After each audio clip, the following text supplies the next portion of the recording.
I choose this topic to to do a story or a project about the consequences of the rising sea level because first of all I'm from the Netherlands, which means that I myself live below the sea level.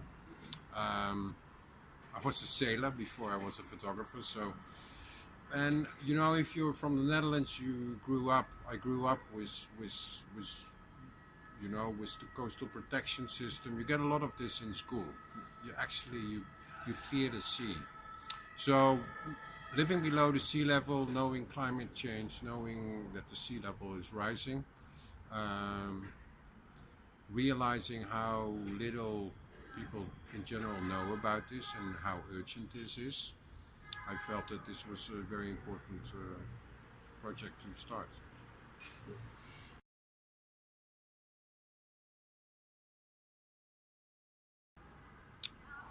Well, I would say the highest challenge was to produce the work, and the exhibition was a challenge afterwards. You know, what was the challenge that I had to visualize a problem, which is often still has to.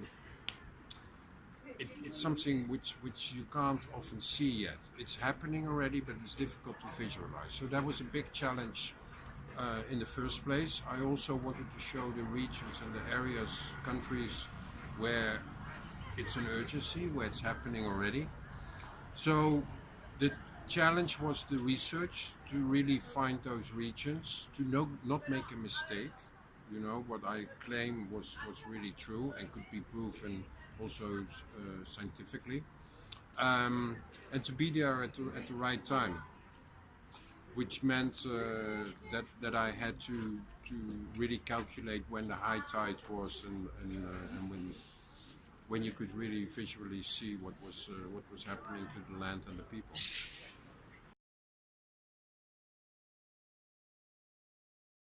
First of all, I'm a journalist, right? So I report on this issue because I felt that there was not enough attention for it. You know, we speak about climate change, there are climate conferences, but what it really does today already to people, um, I wanted to show this and I wanted to raise an awareness. And I used the media for that. So it was published in the New York Times, it was published in many magazines and newspapers.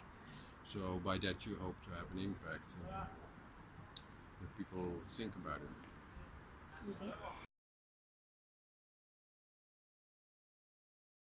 Well, people who are key in society to take action, it very much looks. It depends on which societies you're looking at. You know, the people in Kiribati, which is an island state in the Pacific, you don't have to tell anyone there about climate change. You don't have to tell anyone there that the sea level is rising. Everybody knows. So people take action themselves. The government takes action. But the U.S. is the opposite. You know, although there's several areas, especially in the east coast of the U.S., where people feel it and are being threatened. Um, it's still very far fetched. So this project was done in collaboration with the New York Times, which I think was great because I was targeting also specifically an American audience. Um, and probably, you know, politicians are aware, but if you look at the scope of the issue and the investments and the policies which are needed to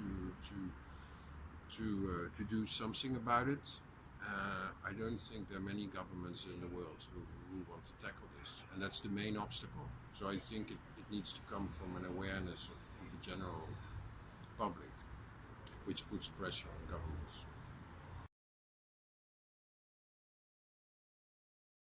Education is key in the whole issue of climate change. You know, I think